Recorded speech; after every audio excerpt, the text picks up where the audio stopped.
Hello, everybody. How you doing today? This is Sakoni Prince of SakoniPrince.com, where we make motivation personal. We're introducing you to yourself. And I want to welcome you to the H.E.A.L podcast. H.E.A.L is an acronym for Help, Elevate, and Learn. And it's about a guide for healing your inner child, which is the book that I wrote.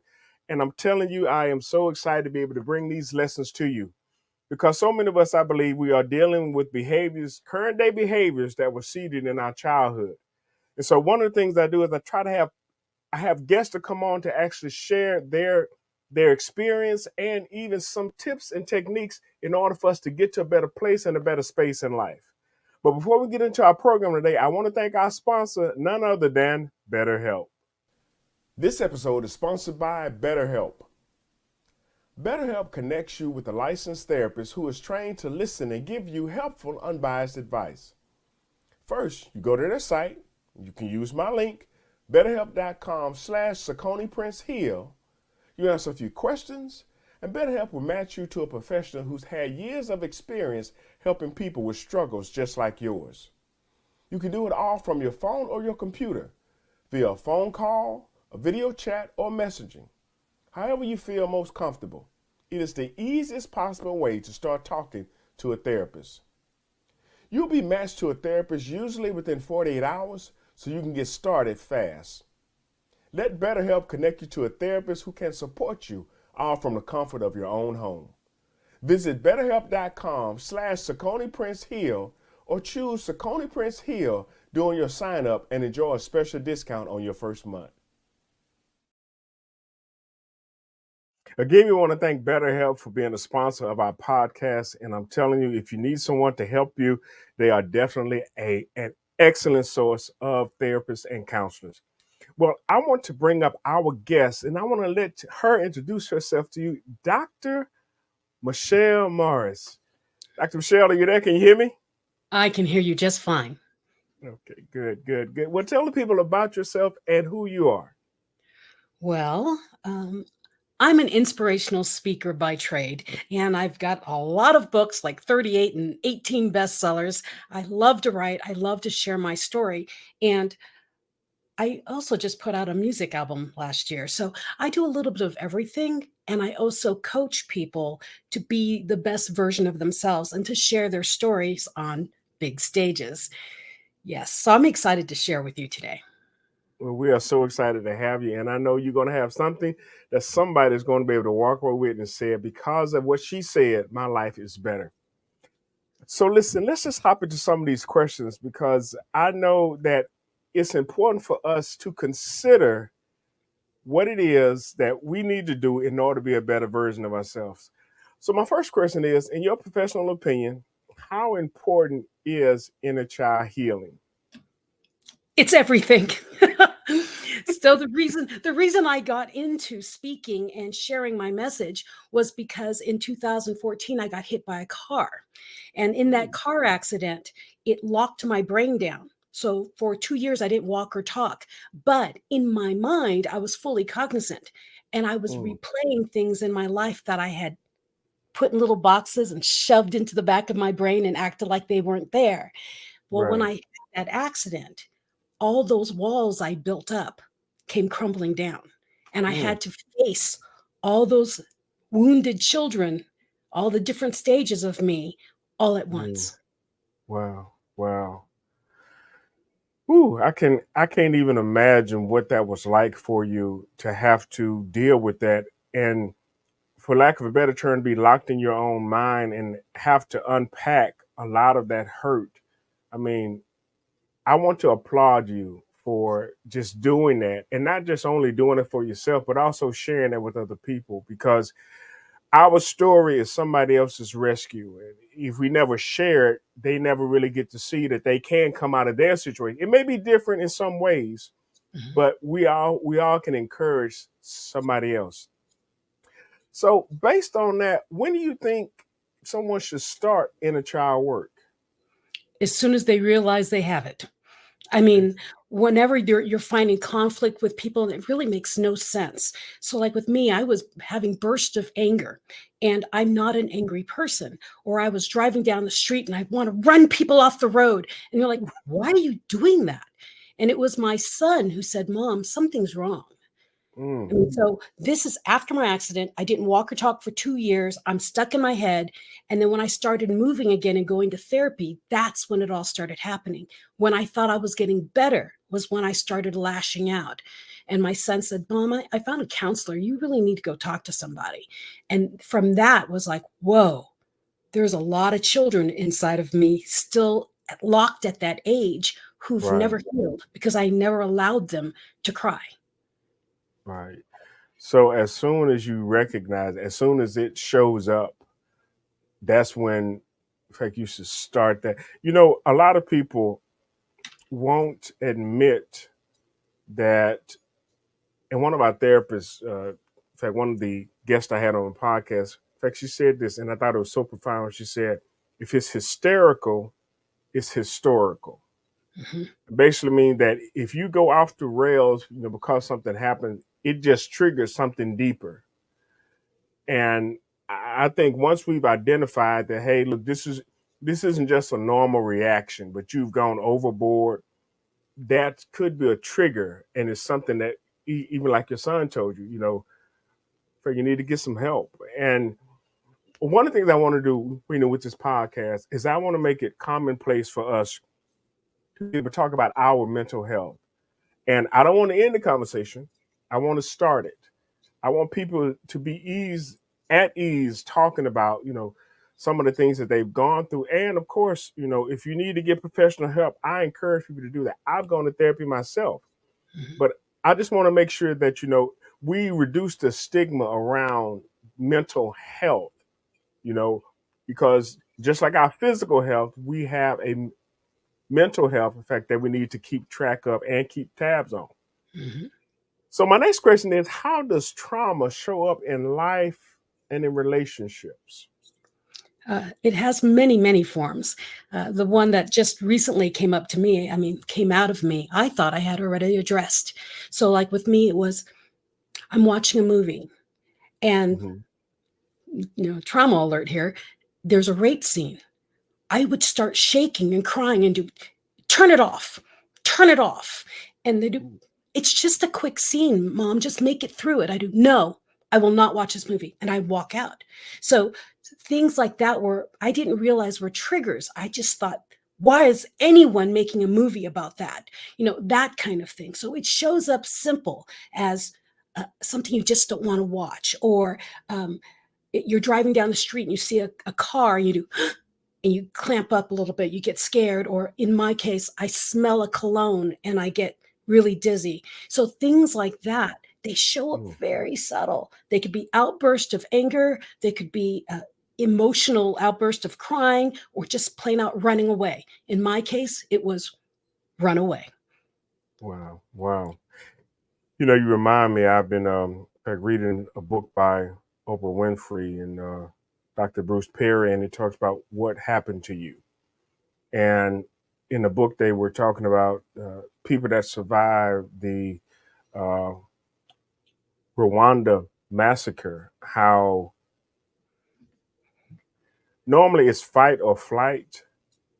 These people would faint when situations got overwhelming, when they thought that there was a possibility of them losing their life. I mean, even after the trauma was over, but they found themselves in a situation where they were like, the only way I can deal with this is not deal and just go unconscious. I mean, they would literally fall out.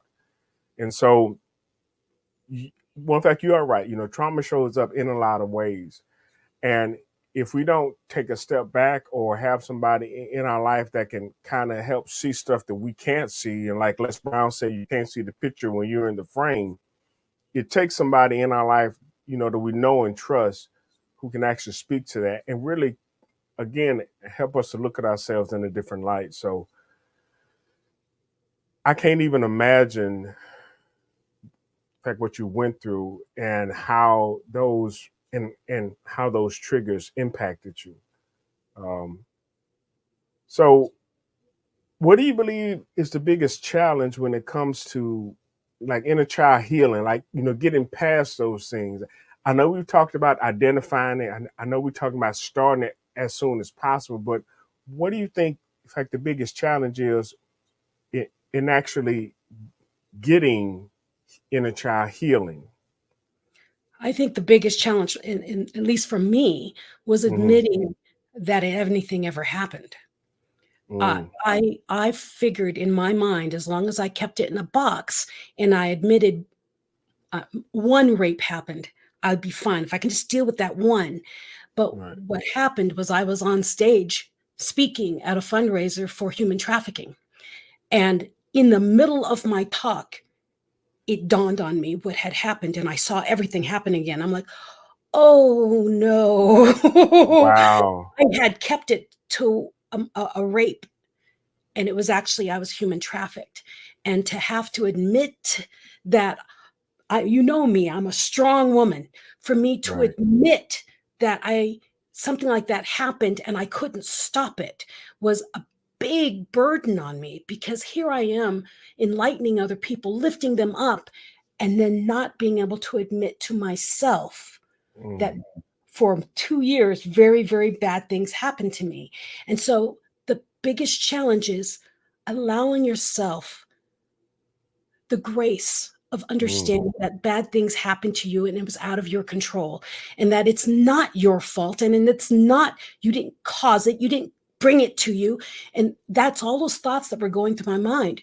Am I weak? No, I'm not. I'm alive. I made it. Those kind right. of things. And Right. so my biggest challenge of this entire thing, and that's why I wanted to come and talk on this show with Heal, Help Elevate and Learn, is that I don't care who you are, where you are, and what you're doing in your life. You must address the things that are holding you to a pain that is no longer there.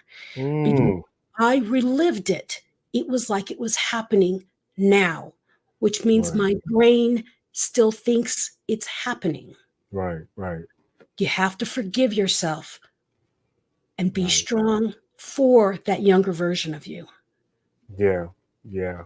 It's funny that you mentioned that because a couple of years ago, I did a presentation at a Focus Women's Conference here in Mobile, Alabama. And I ended my presentation, in fact, with a little exercise.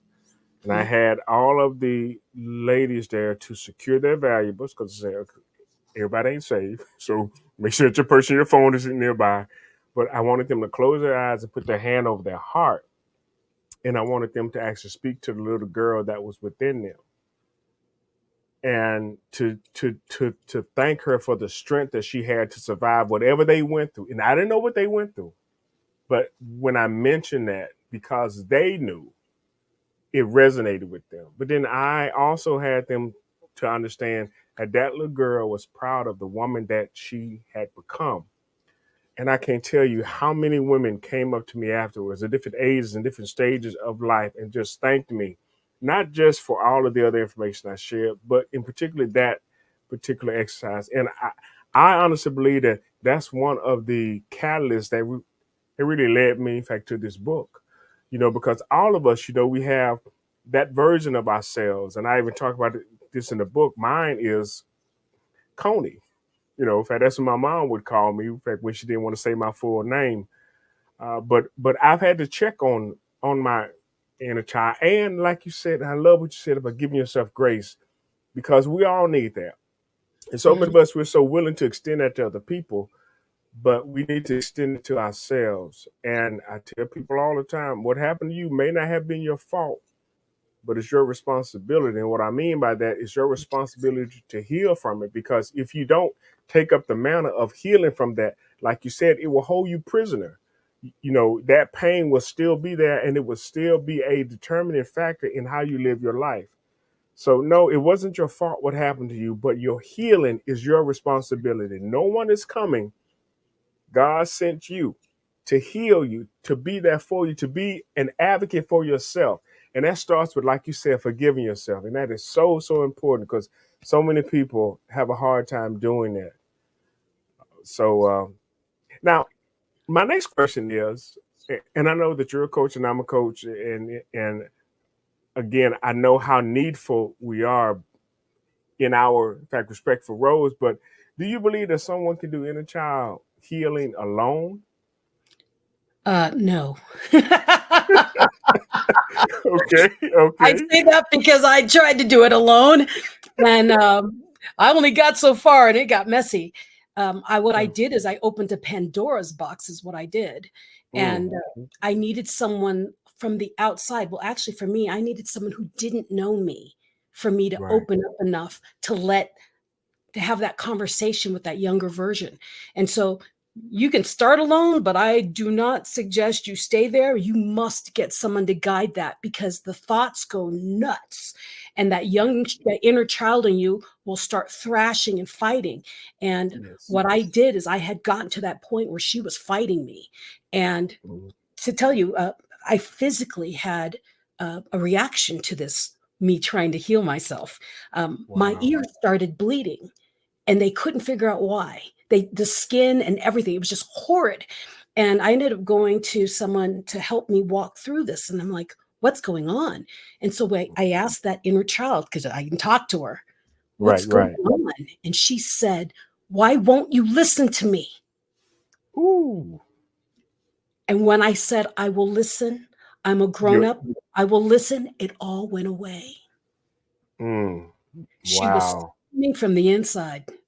Wow. Wow. Yeah. That's that's amazing. And the fact that it was your ears that was doing it because you're not listening to me. You're Wow. not listening to me. Wow. Yeah, it was wild. Yeah. Get help. Don't do this alone. Yeah, true. And I will add what you said, you can start off because you have to have a mind to do it before Mhm, you're even willing to get help. mhm, And I tell people all the time, I become the best student when I've tried everything that I know.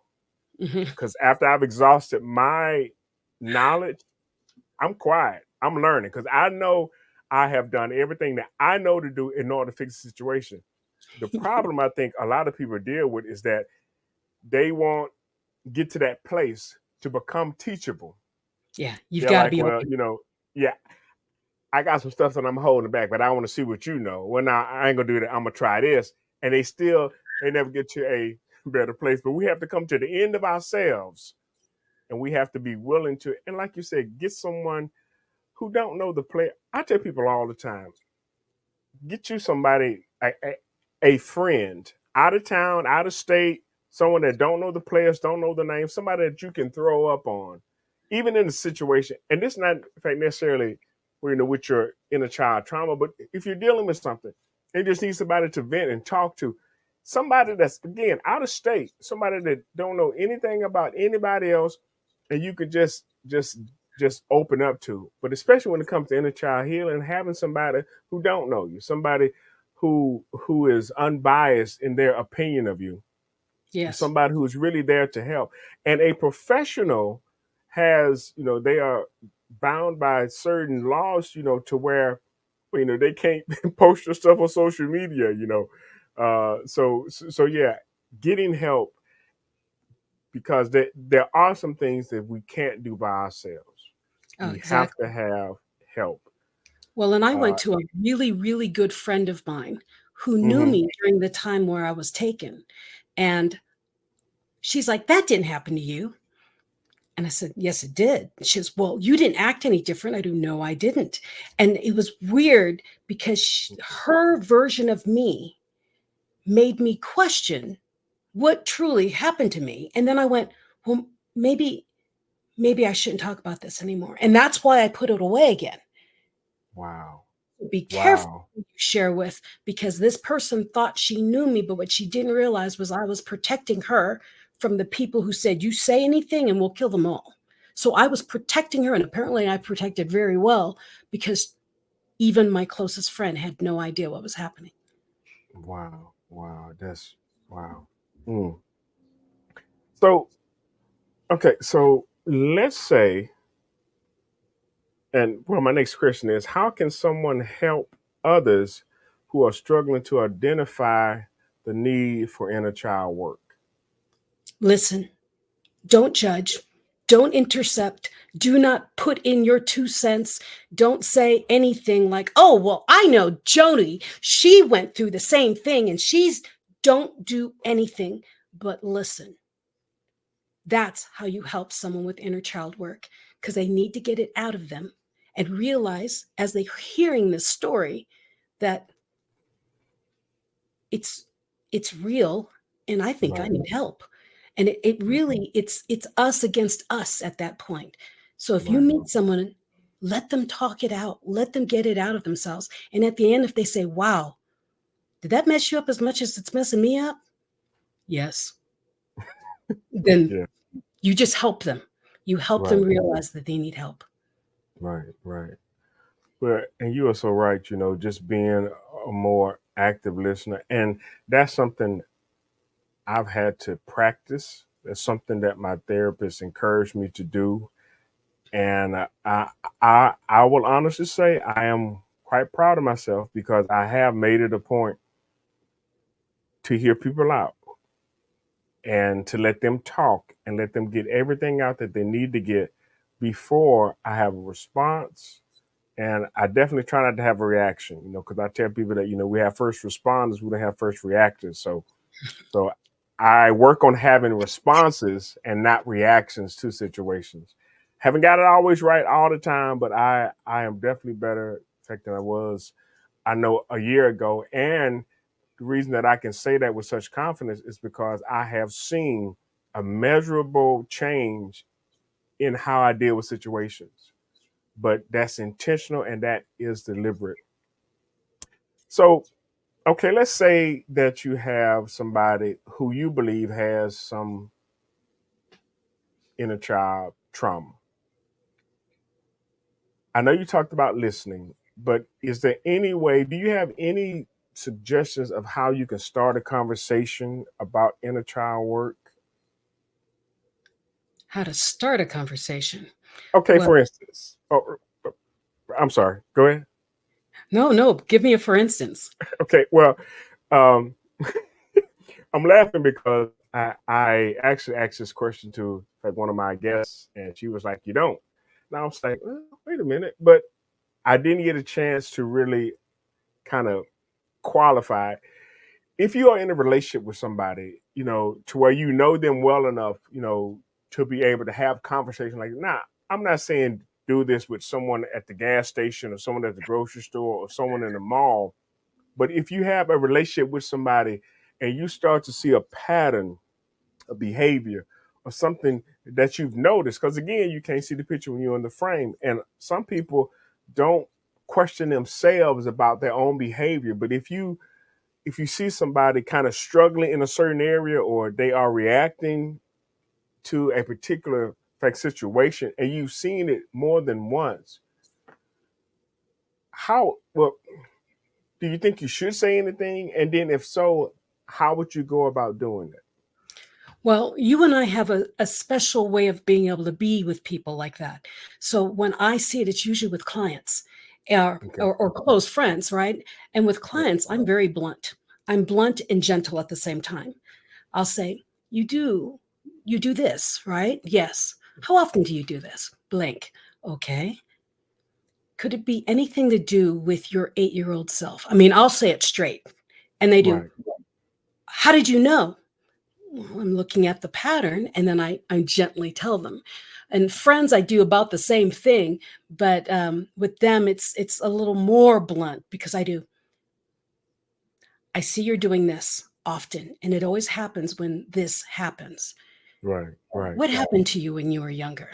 And they'll do, it's just how it is. But as Right. coaches, we get into people. I mean, we learn so much about them so that they trust us already for us to say things like that to them, and they know we're not there to hurt them, that we're actually here just to gently guide them to help.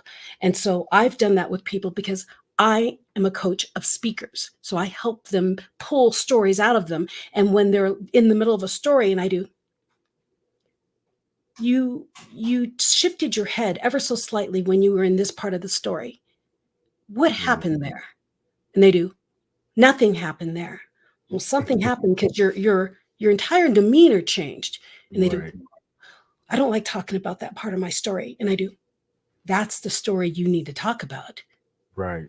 Right. And so that's how I usually get into the deeper stories with my people that I'm coaching for speaking, because it's that slight movement of you can feel the jump in the timeline, something's missing.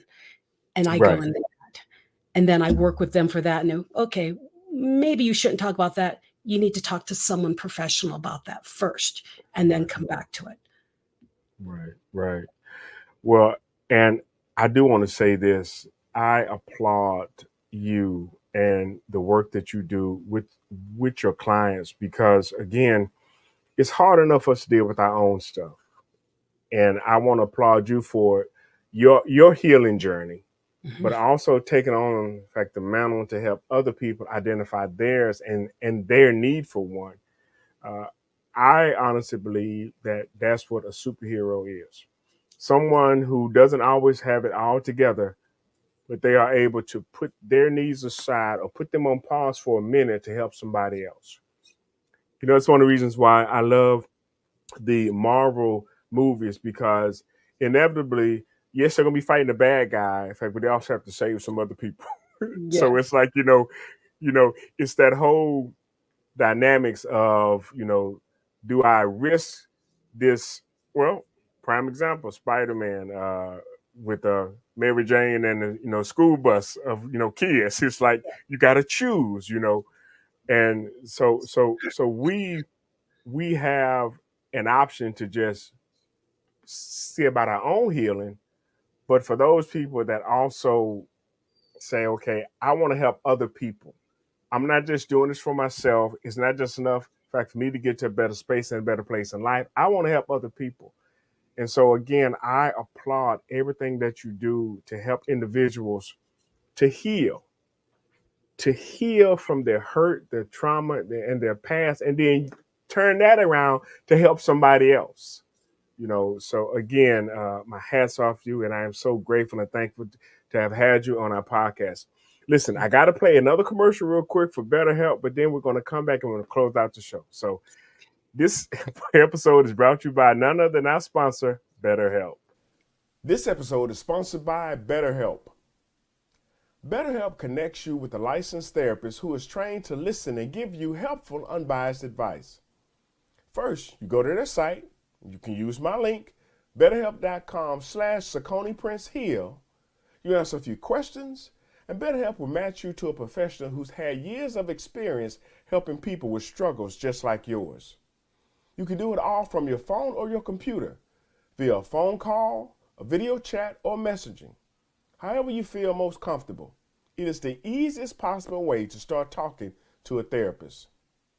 You'll be matched to a therapist usually within 48 hours so you can get started fast.